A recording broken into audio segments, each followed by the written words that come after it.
నమస్తే గాయ్స్, నేను మెకానిక్ జావేద్. మొత్తం వచ్చేసి ఒక కొత్త వీడియోతో మీ ముందుకు వచ్చేసాను. ఈ బండి వచ్చేసి స్ప్లెండర్ ప్లస్ అండి, 2002 మోడల్లో.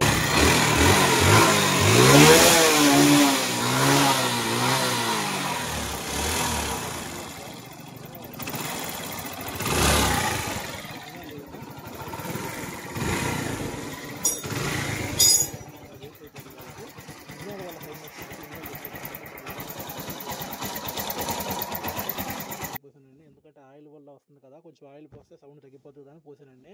సో ఆయిల్ పోసినా సరే ఏం మాత్రం రిజల్ట్ లేదండి. సరే దీని అమ్మ ఏంద్రా బాయ్, రిజల్ట్ అయితే ఏమీ లేదు, ఏం చేద్దామని వాల్ క్యాప్ ఆర్డర్ చేశానండి. వాల్ క్యాప్ ఆర్డర్ చేస్తే 0.001% కూడా ఆయిల్ అయితే బయటికి రావట్లేదండి. ఇంజిన్ ఆయిల్ ఉంది, ఒక హాఫ్ లీటర్తో పోసాను, అయినా సరే ఆయిల్ అయితే బయటికి రావట్లేదు. ఏంటంటే పంపు పోయింది అనుకుంటా అని చెప్పి అనుకున్నానండి. అయితే కస్టమర్ ఏం చెప్పాడంటే, అన్న దీన్ని ఒక 10 days బ్యాక్ అయితే క్యామ్ చేయను, గైడ్ వీల్స్ అవన్నీ ఏమని చెప్పి నేను ఒక మెకానిక్ దగ్గర ఇచ్చి వచ్చానన్నా అని చెప్పాడండి.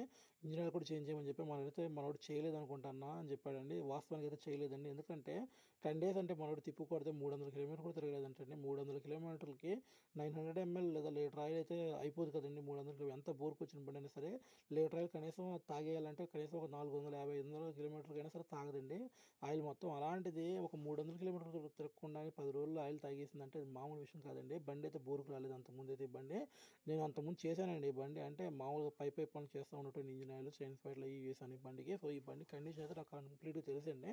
సో కస్టమర్ అయితే మన దగ్గర తీసుకురాకుండా అక్కడికి వెళ్ళాడండి వేరే చోటికి. ఎందుకంటే వాళ్ళ మనోడికి ఒక 2000 దాకా ఇవ్వాలంటే అక్కడ చేయించాలని చెప్పి చేయించేసారంటే తీసుకెళ్ళి. సో మొత్తానికి అయితే ఆయిల్ ఎత్తట్లేదు కాబట్టి నేను ఓడ తీసానండి. క్యామ్ చైన్ వేశారు కదా, అసలు ఏం చేశారు, ఏంది దీని ఎన్వైర్మెంట్, దీని కథ ఏంటి తెలుసుకుందాం అని చెప్పి మొత్తానికి అయితే ఓడ తీసానండి. ఓడ తీసాను. నాకు తెలిసిన విషయం ఏంటంటే, మనలో అయితే క్యామ్ చైన్ వేశారండి, గైడ్ వీల్స్ కూడా వేశారు, కానీ పంపు వీల్ వేయలేదండి. పంపు వీల్ వచ్చేసి దీనికి మొత్తం అసలు పట్టేం లేదండి. ఒక అటు ఇటు షేక్ వచ్చేస్తుంది. ఆ వీల్ కూడా తెగిపోయిందండి, లోపల మొత్తం ముక్క అయిపోయింది. ముక్క అయిపోయి ఏమైతుందంటే వీల్ మట్టిగా తిరుగుతుంది, పంపుని తిప్పట్లేదండి. ఉత్తి వీలు తిప్పుతుంది, పంపుని తిప్పట్లేదు. పంపుని తిప్పకపోతే ఏమైందంటే పంపు తిరగదు కదండి, ఆయిల్ కూడా తిరగదండి. పంపు వీల్ అనేది సరిగ్గా ఉంటేనే ఆ పంపు వీల్ ఏమైందంటే క్యామ్ చైన్తో పాటు తిరిగేసి పంపుని తిప్పుతూ ఉంటుంది. ఆయిల్ కూడా సరఫరా మొత్తం బండి మొత్తం ఇంజిన్ మొత్తం కంప్లీట్గా ఆయిల్ మొత్తం వెళ్తూ ఉంటుందండి, లేకపోతే వెళ్ళదు. సో ఇప్పుడు మనకి ఎగ్జాంపుల్ చెప్పాలంటే, మన హార్ట్కి అండి బ్లడ్ అనేది మొత్తం నరాల్లో సర్క్యులేషన్ ఎలాగైతే అవుతుందో దీనికి కూడా ఇంజిన్ అనేది అలాగే అవుతుందండి. లోపల మొత్తం సన్న నరాలు లాంటి సర్క్యులేషన్ ఉంటుంది. దాంట్లోంచి మొత్తం ప్రతి దానికి కూడా ఆయిల్ పంప్ అనేది పంపింగ్ చేస్తూ ఉంటుందండి ఆయిల్ మొత్తాన్ని. ఆ పంపు వీల్ ఒకటి ఉంటుంది. ఆ వీల్ క్యామ్ చైన్తో పాటే ఉంటుందండి, గైడ్ వీల్స్తో పాటు పంపు వీల్ కూడా ఉంటుంది. ఆ వీల్ అనేది తిరుగుతూ ఉంటుందండి క్యామ్ చైన్తో పాటు. తిరిగి మనకు పంపు వీల్ని ఆయిల్ పంపులోంచి ఆయిల్ అనేది పంపు చేస్తూ ఉంటుంది.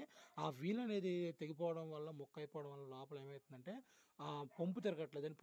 పంపు తిరగట్లా, పైన వీల్ అనేది పంపు నుంచి వేరైపోయి కట్ అయిపోయి ఉత్తి పంపు తిరగకుండా వీల్ అనేది తిరుగుతుంది. దానివల్ల అయితే మనకి ఆయిల్ అనేది పంప్ అవ్వట్లేదు. సో మనమైతే దీనికి ఇప్పుడు పంప్ వీల్ ఒకటి వేసేసి, అలాగే గైడ్ వీల్స్ అయితే బాగానే ఉన్నాయండి, క్యామ్ చైన్ కూడా బాగానే ఉన్నాయి. కస్టమర్ ఏం చెప్పాడంటే, కస్టమర్కి ఇంకో బండి కూడా ఉందండి, స్ప్లెండర్ ప్లస్ బండి ఉంది. దాన్ని కూడా నేను వీడియో మీకు తీసి అప్లోడ్ చేస్తాను. ఆల్రెడీ ఆ బండి కూడా చేయాలండి. దానికి ఒక 6000 చిల్లర అవుతుంది. ఆ బండి కూడా ఇచ్చేసాడు మనకి చేయమని చెప్పి.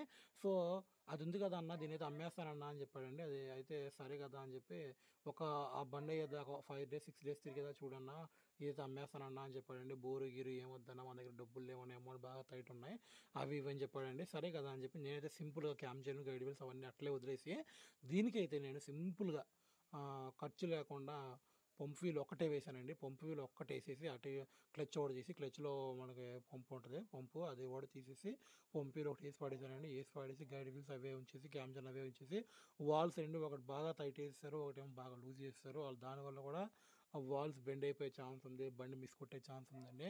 ఇదంతా పెద్ద ప్రాసెస్ అండి, చేసేటప్పుడు చాలా జాగ్రత్త చేసుకోవాలి. టైమింగ్ మీద కూడా రివర్స్లో పెట్టి ఎక్కించారండి. సో మొత్తానికి వచ్చేసి దీనికైతే నేను ఇప్పుడు పంప్ వీల్ ఒకటి వేస్తానండి. మన దగ్గర అయితే హీరో ఒరిజినల్ ఉంది, అది కూడా ఎప్పుడో ఒక 1 year అలా అవుతుందండి తీసుకొచ్చి. హీరో ఒరిజినల్ కదా అని చెప్పి అలా ఉంచేసాను. కానీ అలా ఉంచేసాక ఇప్పుడైతే బయటపడినది వాటర్ చుక్క ఏమో పడ్డాయేమో, కానీ ఇది తుప్పట్టేసింది చూసారు కదా. దీని అమ్మ హీరో ఒరిజినల్ అయితే 100 రూపాయలు 110 రూపాయలు ఉందండి వాస్తవం చెప్పాలంటే. ఇదే తుప్పట్టేసింది. దీని అమ్మ పడితే పట్టిందిలే, సర్లే వేసి పడి దుబ్బుదాం, ఆయిల్ ఉండి కదా ములిగేదని చెప్పి వేసేసానండి.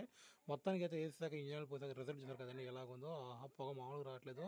ఎందుకంటే ఇది వచ్చేసి ఏమైందంటే, ఆయిల్ సరఫరా అవ్వకుండా ఇంజిన్ బాగా హీట్ ఎక్కిపోద్ది. ఆయిల్ సరఫరా అవ్వకుండా ఏమైందంటే మనకి పిస్టన్ అనేది కొట్టేస్తుందండి. కొట్టేసి వాల్స్